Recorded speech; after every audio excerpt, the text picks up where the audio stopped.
organização, uma imagem, um local.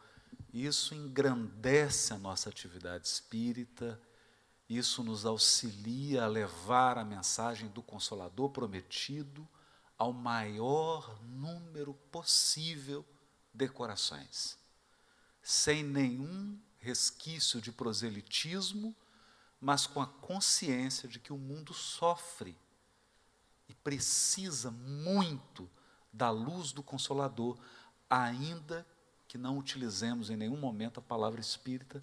Nós sempre devemos, na nossa ação, na nossa palavra, transmitir os valores do Consolador prometido. Nunca no mundo a tecnologia de produção agrícola, por exemplo, atingiu tão surpreendentes patamares de eficiência e de técnica. No entanto, nunca tivemos uma multidão tão grande, milhões de pessoas que vivem abaixo da linha da miséria. Nunca na história da humanidade o ser humano encarnado teve acesso a tão vastas tecnologias de comunicação, a ponto de podermos interagir com alguém neste momento que se encontra no Japão, na Alemanha, na Austrália, na China, como de fato estão nos acompanhando agora, nesse momento. Um beijo para todo mundo que está fora do Brasil, está acompanhando agora. Isso nunca foi possível. No entanto, jamais o consumo de remédios para ansiedade, depressão, tristeza e insônia jamais foi tão alto. Com todos os recursos para interagir, com tudo na mão para se comunicar, para aprender e para se relacionar, nunca houve tanta solidão no mundo. Outro dia eu assisti a um programa na TV a cabo. O governo londrino, governo britânico, criou uma secretaria da solidão. Secretaria da solidão. Por quê? Porque jovens de 12, 13, 14 anos mergulham num processo de solidão, de inadaptação tão grande que a sua vida se torna inviável do ponto de vista psicológico. Eles se fecham a tal ponto, e é claro, isso contribui para o aumento do índice de suicídio, que é também outro tema. Nunca antes, na história humana, as taxas de suicídio atingiram patamares tão altos. O que está acontecendo? O que nós estamos vivendo? Fora e dentro. Outro dia eu tentei comprar um colchão. Eu entrei numa loja, achei que ia ser uma coisa fácil. Comprar um colchão. Virei para a vendedora e disse: eu preciso de um colchão. Aí ela: pois não, entra. E aí começou a me apresentar o colchão. Tinha tantos tipos. Depois de 20 minutos eu falei para a moça: por favor, escolhe para mim. Escolhe. Eram muitas opções. De tamanho, do tipo da espuma, com mola, sem mola. Né? E aí quando você acha que encontrou, mesmo naquele tipo tem variações. Mas por que as pessoas não conseguem dormir com tantas opções de colchão? Com todos esses recursos, mesmo escolhendo, coisa que era inviável. Antes você ia comprar um colchão, tinha um colchão, um tipo de colchão. não é? Que era o fino, que não servia para nada, não é mesmo? Vamos combinar. Mas as pessoas dormiam. Dormiam. Então hoje, nesse primeiro momento, eu quero convidar a todos aqui presentes e a todos que nos acompanham a fazermos uma reflexão sobre a reforma íntima. Mas eu gostaria que você, quando eu disser reforma íntima, que você pense em processos educativos da alma. Processos educativos da alma. Por quê? Porque se eu uso a palavra reforma, eu aciono na sua mente a metáfora e a linguagem da construção, da arquitetura, da engenharia. Aí você pensa em quê? Quebradeira, decoradora, decorador, arquiteto, e quebra daqui, embeleza dali, enfeita daqui. E não é bem disso que nós estamos falando. A metáfora é até boa, para começar a conversa. Mas ela se torna estreita quando a gente deseja mergulhar mais nesse processo. Do que nós estamos falando? Aqui é preciso, então, resgatar princípios. Princípios do Consolador prometido. Eu gosto muito desse raciocínio com os princípios.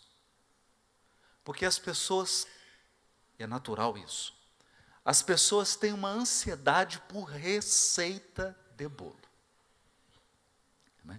Então eu lembro que quando vou para Poços de Caldas, a minha avó faz um bolo com cobertura de coco. E eu já peguei a receita 5 vezes. E já tentei fazer 15. Não fica igual.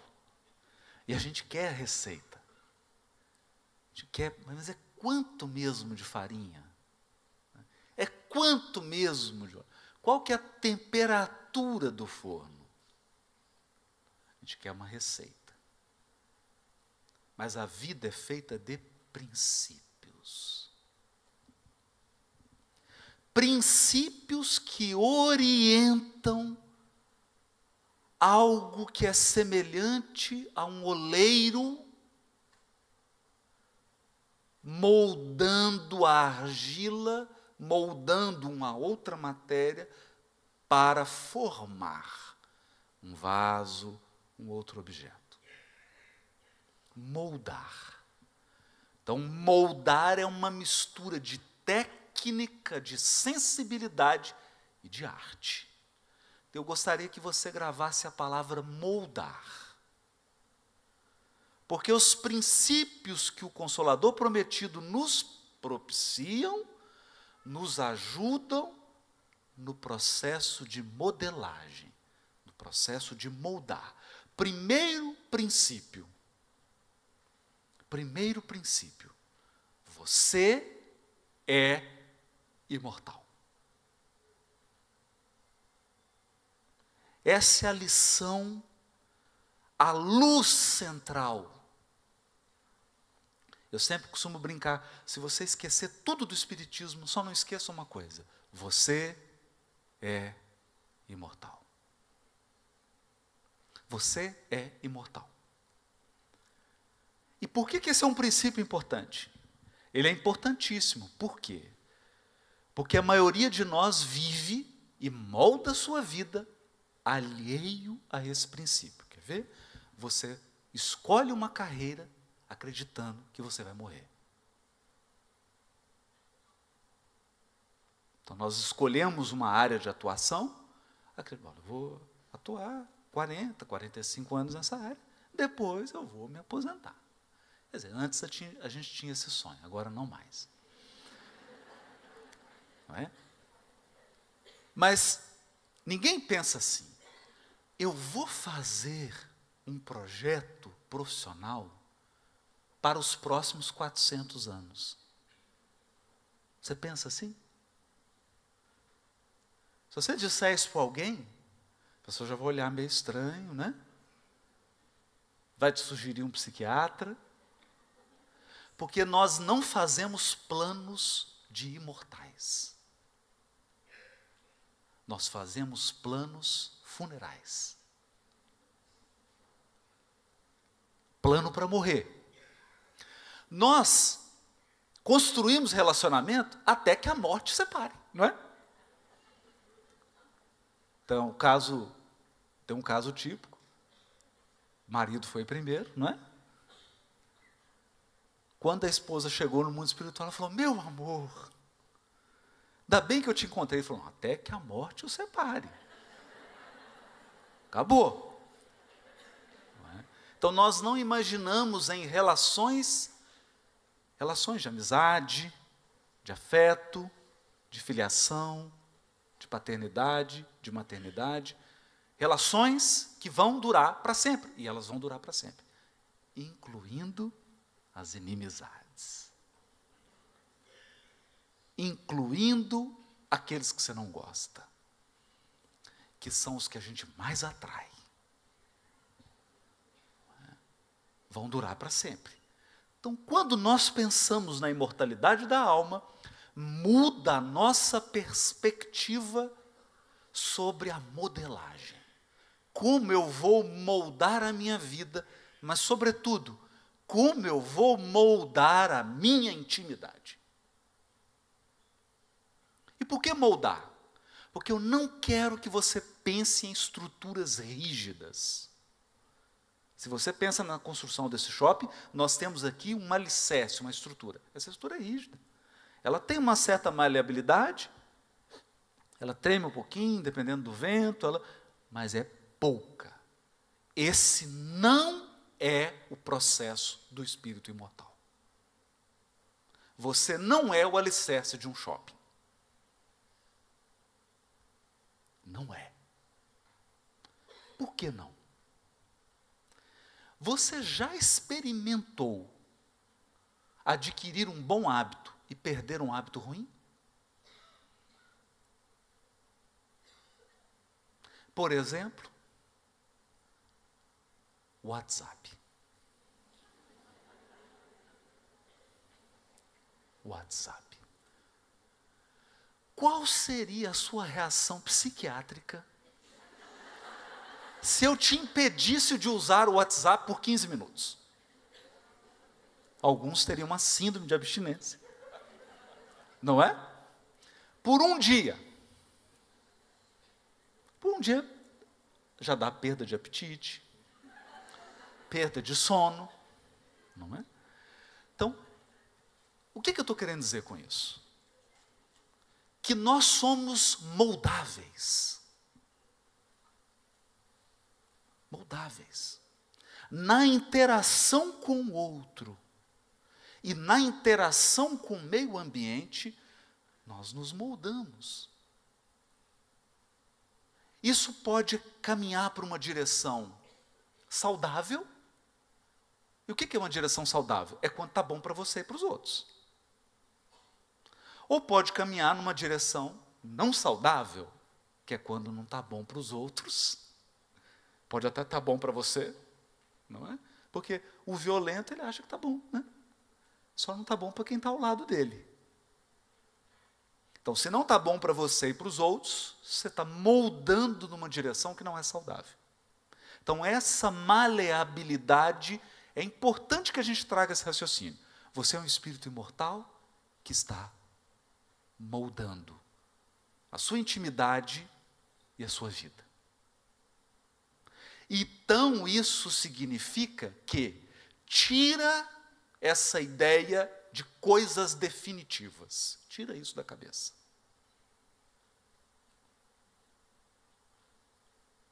Nós precisamos agregar flexibilidade e potencial de mudança. E é aqui que eu começo a falar dos processos educativos da vida. Então você me pergunta assim: por que Porque a pessoa que veio pegar autógrafo comigo outro dia, uma senhora, me disse assim: eu acabo de perder, no mesmo acidente, meu marido, minhas 2 filhas.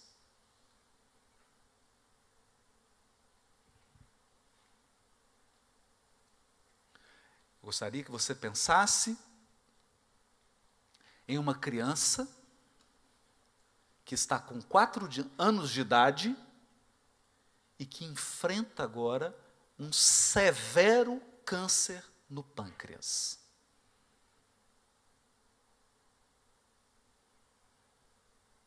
O que você me diz sobre isso? Então vamos resgatar o conceito de processos educativos da vida? Eu vou pedir ajuda ao universitário Emmanuel. Capítulo 30 do livro Fonte Viva. E eu peguei ele aqui para não cometer nenhuma impropriedade, porque aqui parece que ele escolheu. Ele deve ter demorado uns 3 anos para escolher cada palavra aqui. Depois que ele escolheu, ele poliu, moldou. Eu não consigo nem colocar vírgula e nem tirar. Educa. Ele começa assim: na semente minúscula. Pensa nisso. Na semente minúscula. O que quer dizer isso? Quer dizer que isso não tem a ver com tamanho. Não tem a ver com quão importante você é, ou pensa que é. Não tem a ver com o degrau evolutivo que você se encontra. Na semente minúscula reside, mora, habita o germe do tronco benfeitor.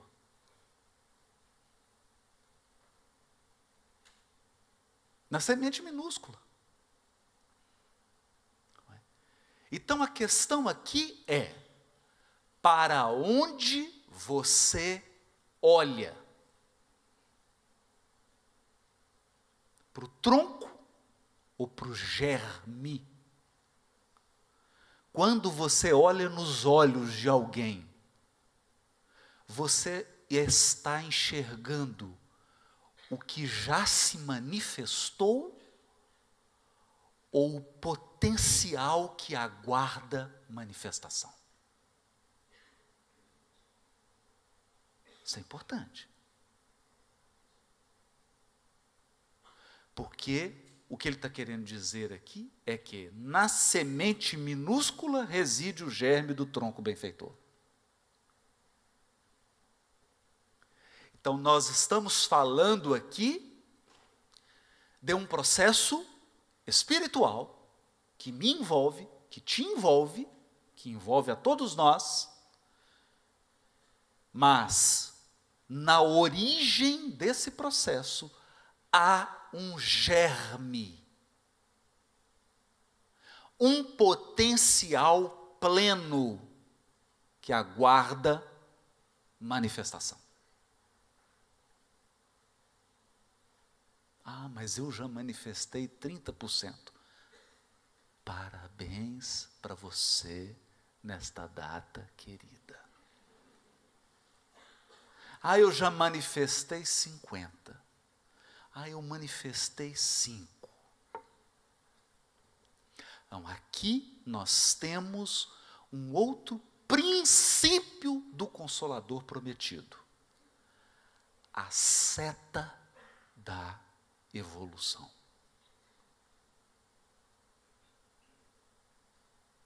Sem a doutrina espírita, eu pensava que o tempo era uma sucessão caótica de segundos.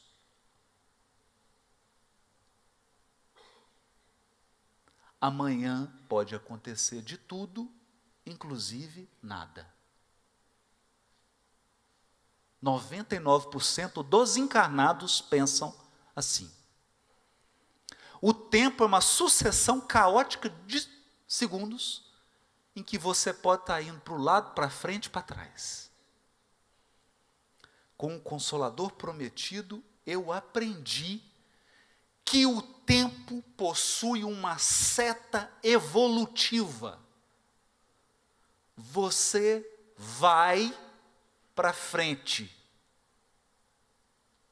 mal-humorado, emburrado, com má vontade, xingando, revoltado, teimoso, mas vai.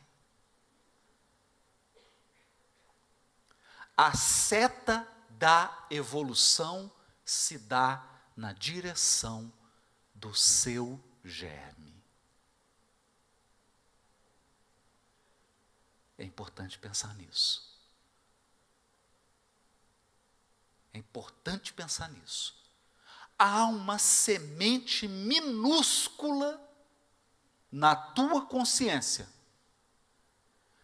E há uma seta incrivelmente chata, te obrigando na direção do tronco robusto. Entendeu o que é que eu desenho? O tronco, a semente. Então, esse é um princípio. Aí ele prossegue. No coração da terra há melodias da fonte. Você já pensou que o rio São Francisco começa numa fonte minúscula? Você já pensou que os rios aqui do Rio Grande do Norte? Você sabia que rio tem fonte? Porque hoje em dia, né? O rio tem fonte. E a fonte é minúscula. Todo rio tem fonte. No bloco de pedra há obras-primas de estatuária. Essa eu adoro. Todo mundo aqui deve ter visto em algum momento da vida a escultura de Rodin chamado Pensador. Perguntaram para Rodin,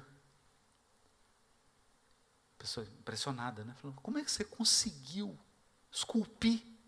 Porque é impressionante. Um bloco único, e ele esculpiu aquela figura do homem pensando que resume a Grécia. Resume o pensamento ocidental. Pergunta, como é que você conseguiu? Sabe o que ele respondeu? Eu já estava lá, eu só tirei os excessos.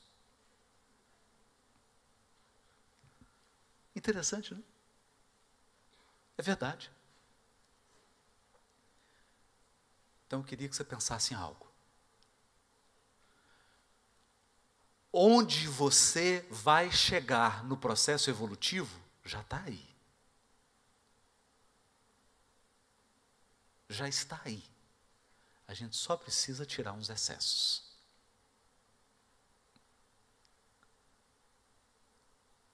Compreendeu? Então, eu vou dar uns exemplos. O fofoqueiro tem um potencial angélico.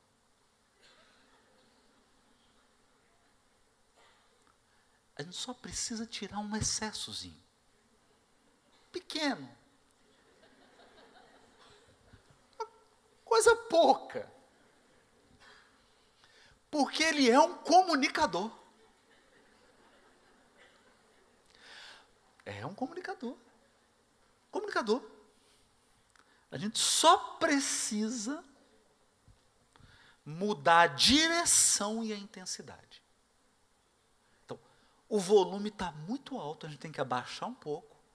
E nós temos que mudar a direção, porque ele está só focando o negativo. Nós temos que ajudá-lo a perceber o positivo e a divulgar o que é positivo. Então, a escultura está lá. A gente só precisa tirar os excessos. A ciumenta, eu acho que não tem nenhum aqui. A mulher ciumenta tem um potencial potencial divino. A gente só precisa tirar um pouquinho do excesso,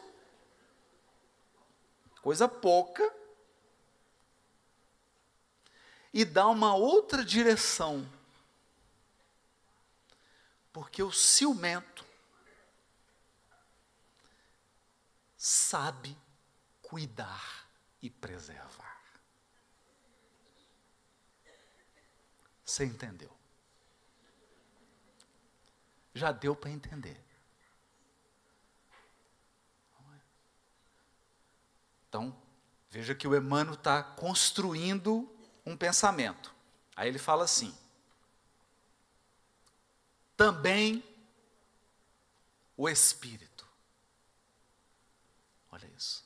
Também o Espírito. Porque até agora eu estou falando de semente, até agora eu estou falando de escultura de Rodin, até agora eu estou falando de fonte do Rio São Francisco, do Rio Potiguar.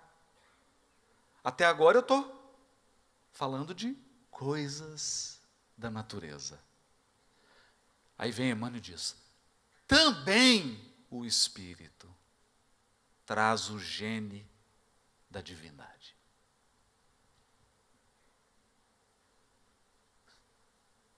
O gene da divindade. Então, eu te dizer uma coisa. Eu vou dizer isso aqui, que você vai entender agora. Que o Emmanuel às vezes fala meio complicado. Se fizer um teste de paternidade em você, se fizer um DNA, vai dar positivo. Você é filho de Deus. Se fizer o exame de DNA, tá o pai, tá a filha. Vai dar positivo. O pai é Deus.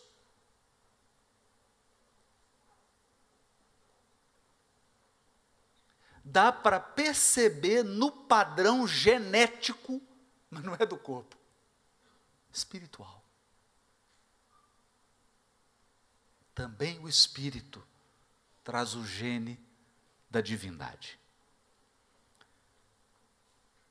Deus está em nós, tanto quanto estamos em Deus. Porque nós aprendemos no Consolador Prometido que nós estamos mergulhados no fluido cósmico. Que nós estamos imersos na matéria mental do Todo-Poderoso. Não tem fora. Não tem fora do fluido cósmico. Só tem dentro. E o fluido cósmico é o pensamento dele. Então, nós estamos nele. Mas eu quero te dizer algo, que é o que o Emmanuel está chamando a atenção. Deus também está em você.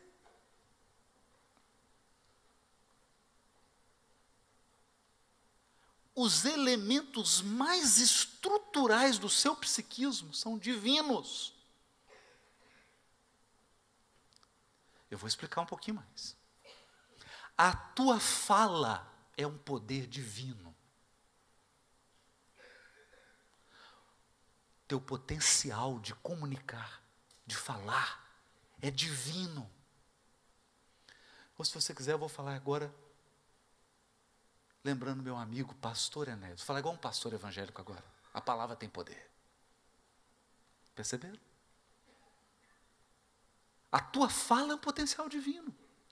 A tua capacidade de amar é divina. A tua capacidade de cuidar, de prover, você acha que vem de onde? Vem de onde?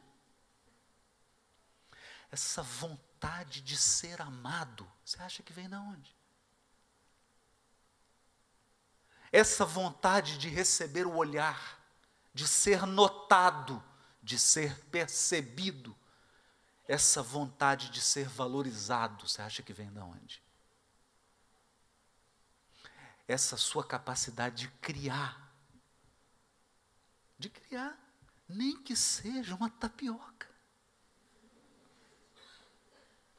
Você acha que vem da onde? Agora mais. Pensa comigo. Essa tua capacidade de cicatrização. Já pensou nisso? Não só física, mas psíquica. Você ama, você confia, aí a pessoa vai, machuca você. Ela pisa em você. Ela te fere. Aí o que acontece? Aí você fica mal um tempão. Depois o que acontece? Você cicatriza e volta a amar de novo. Mesmo que você ache que não vai conseguir, vai. Então é disso que nós estamos falando. É disso que nós estamos falando no contexto da doutrina espírita, quando usamos a palavra reforma íntima. É desse processo que eu poderia resumir numa palavra. Teve um sujeito grego chamado Aristóteles que usou uma palavrinha, entelérria ou entelerria, que é finalidade. Mas não é finalidade, você é uma coisa que eu escolho. Não. Qual é o fim da semente de laranja? Todo mundo sabe. Acerola. Não é? Eu tenho uma semente de laranja. O que ela vai virar? Manga. O que a semente de laranja vai virar? Laranja. Um pé de laranja. Então, o que o princípio inteligente vai virar? Espírito. E o que o espírito vai virar? Espírito puro.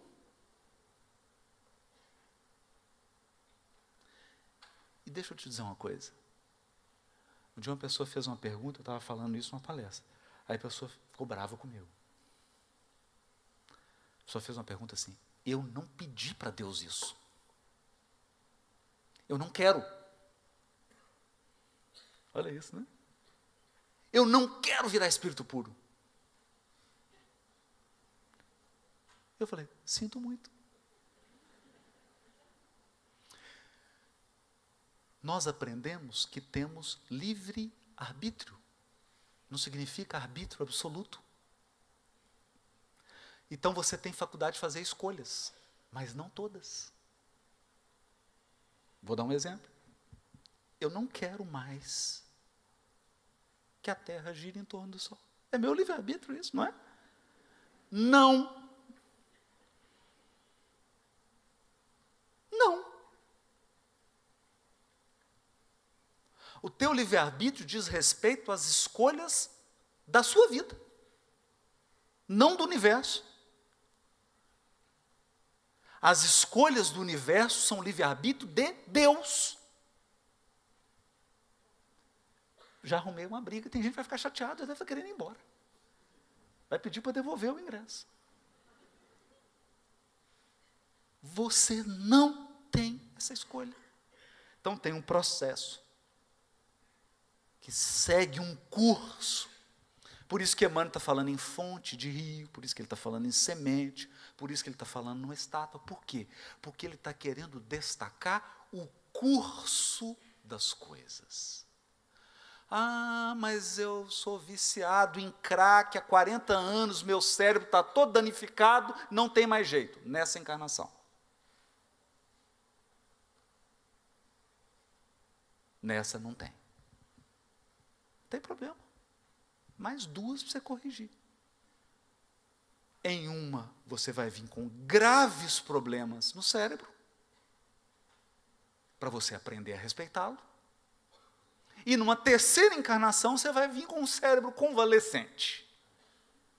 É mais ou menos funcional.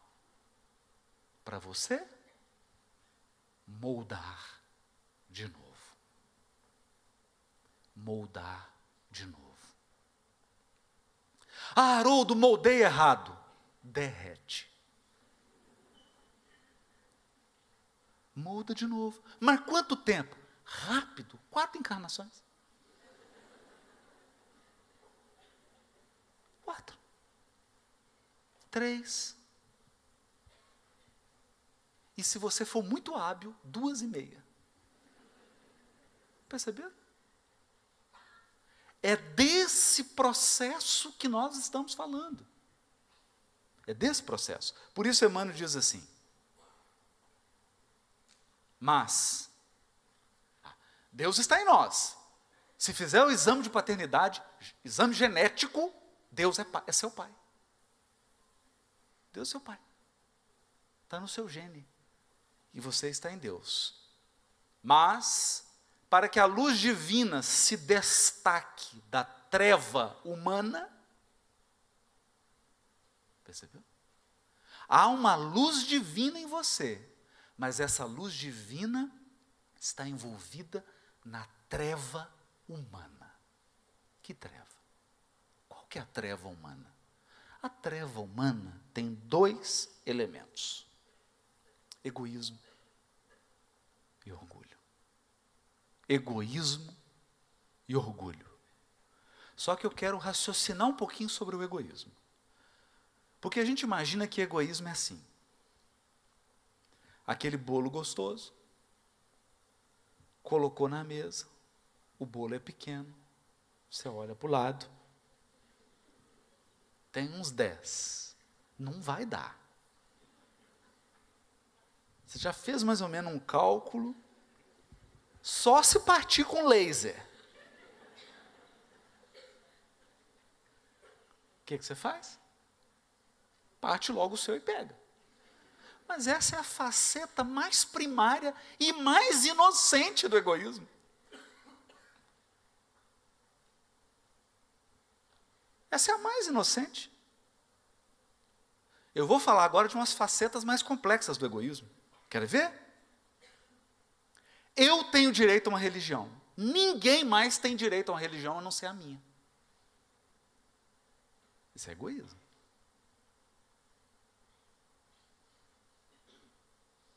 Porque eu quero ter direito de ser espírita, mas não quero que o outro tenha direito de ser evangélico.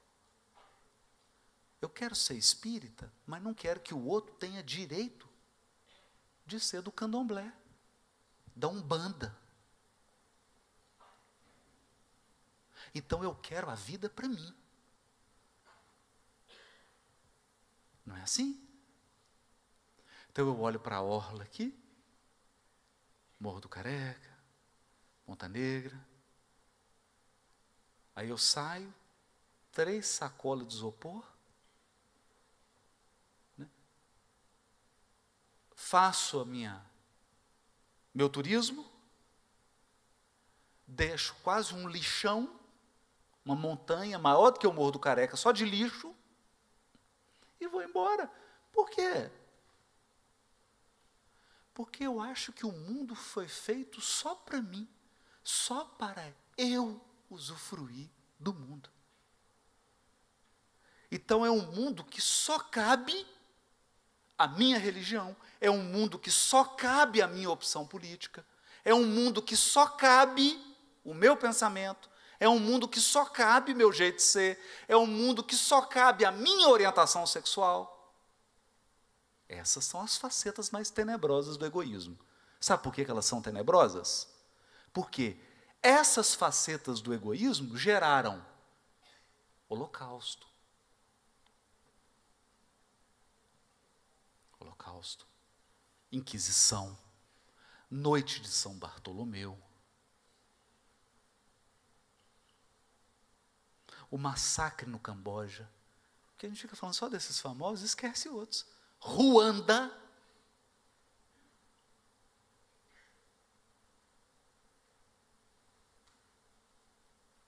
milhões de pessoas foram assassinadas.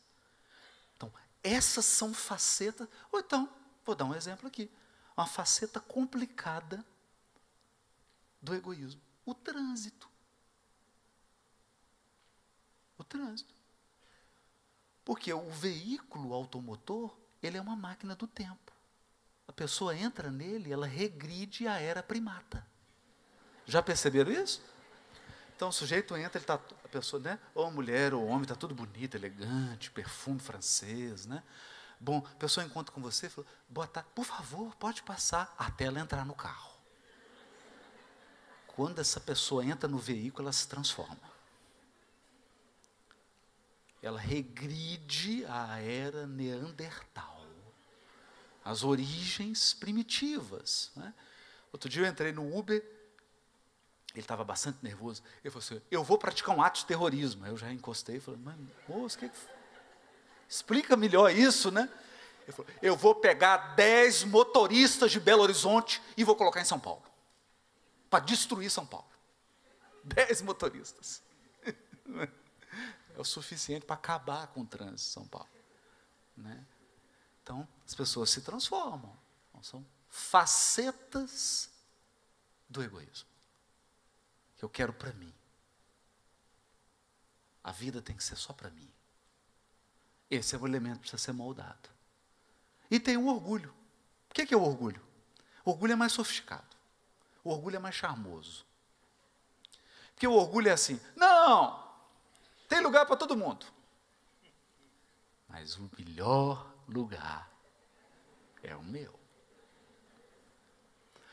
Fulano é talentoso, mas talento. Né? Então, no orgulho, eu até reconheço o outro, mas o outro é muito inferior. Eu sou muito superior ao outro. Então, a palavra dele não tem valor, o sentimento dele não tem valor, os potenciais dele não têm valor. E o problema do orgulhoso é quando ele é um galho e o outro é semente. Aí ele pisa mesmo. Porque ele fala assim, vai crescer, você precisa evoluir mais 3.000 anos para chegar em mim. Não é? E não há isso nos espíritos superiores. Que o espírito superior olha para o verme e fala assim, é igual a mim. É só uma questão de tempo. Não é? Então é disso que o Emmanuel está dizendo. Mas para que a luz divina se destaque da treva humana, qual treva? Egoísmo e orgulho. É necessário que os processos educativos da vida nos trabalhem no empedrado caminho dos milênios. Então, a vida tem processos educativos. A vida tem mecanismos que vão tirar pedaço. Claro, você não está sendo esculpido. É tirar pedaço. A vida tem processos que fazem conosco o que faz com a semente. Te colocam na mais profunda solidão, na mais profunda escuridão, para que você possa romper e brotar. A vida tem processos que ela tira tudo de você e coloca você no início, para você lembrar que o rio vem da fonte.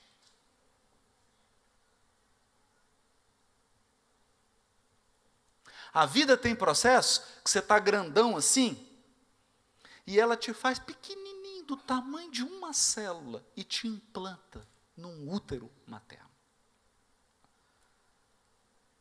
Para você começar de novo. Então, nessa primeira parte da nossa reflexão, que o tempo expirou, se você esqueceu tudo, grava só uma coisa. Existem forças irresistíveis te empurrando para frente. E você mal-humorado querendo voltar. Forças profundas te empurrando para frente na direção do seu DNA, na direção do seu gene divino. E os processos educativos da vida vão te moldar. Moldar. Então, entenda. A criancinha, quando chega na escola, que tem que lembrar isso, que o pessoal está meio esquecido disso. A criancinha, quando chega na escola, ela vai para a escola, não é para ensinar. Ela vai para aprender. Tem muita gente achando que está aqui na escola da vida para ensinar. Só que você está encarnado porque você é o aluno. Não é você que coordena os processos educativos da vida. Você responde a eles. Então, eu não sou mãe de Ná. Mas eu vou fazer umas previsões aqui agora. Você vai perder alguém que você ama. Vai perder alguém que você ama.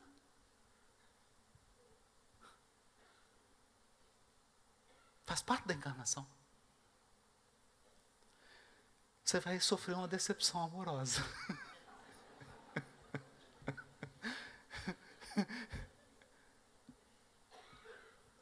Alguém vai te enganar.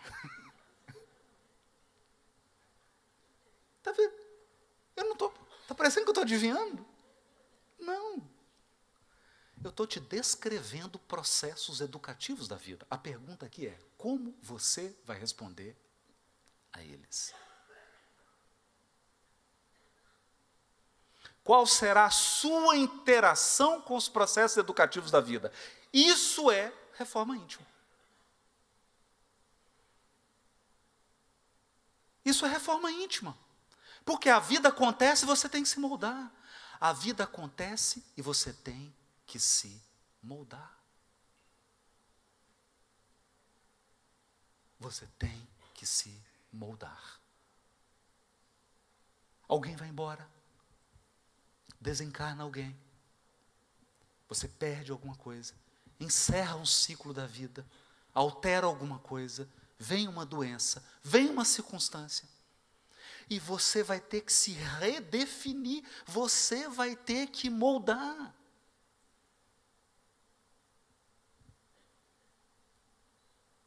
Moldar. A grande mensagem do Espiritismo e do Consolador Prometido é que ele nos ensina uma coisa. Está profundo, está nas entrelinhas. Para de brigar com os processos educativos da vida. Eu lembro de um velório na família. E tinha um tio emprestado. Tio emprestado, sabe o que é isso? Eu já nem sei o que é.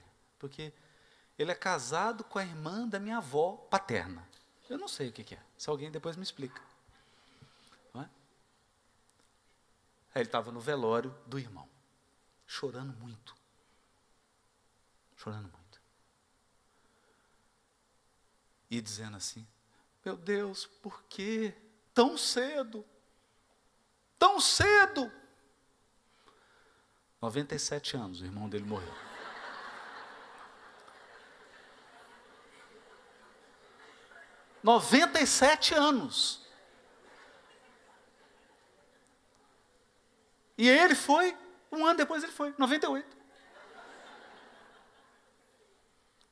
Ele jogava tênis, 97 anos jogava tênis. Eu estava desesperado, por como é que Deus pode fazer isso? Levar meu irmão tão jovem, 97 anos. 97 anos. Eu olhava respeitoso para aquilo, mas era para mim um elemento educativo. de como que nós lidamos com os processos educativos da vida que pretendem nos moldar para quê? Para que o gene da divindade se expresse em nós. Se você conhece um pouquinho de genética, um pouquinho, se não, depois você olha no Google. Existem os genes, mas tem mecanismos que ligam e desligam o gene. Espiritualmente também. Tem mecanismos em nós que desligam e ligam os genes da divindade. Então, tem criatura que desliga a bondade. Tem outros que desligam a compaixão. Tem outros que ligam a empatia. Mas os processos educativos da vida vão trabalhando os nossos potenciais. Numa seta, você pode até não saber, mas eles sabem.